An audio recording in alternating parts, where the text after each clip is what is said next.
को अपने कदमों पे गिर कर चूमने की इजाज़त कैसे देते।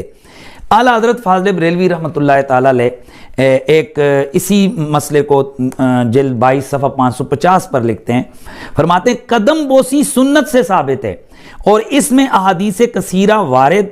इन्हिना यानी झुकना दो किस्म है, मकसूद व वसीला। अगर खुद नफ्स इन्हिना से ताज़ीम मकसूद नहीं बल्कि दूसरे फ़ैल से जिसका ये ज़रिया है तो इस सूरत में इसका हुक्म उस फ़ैल का हुक्म होगा।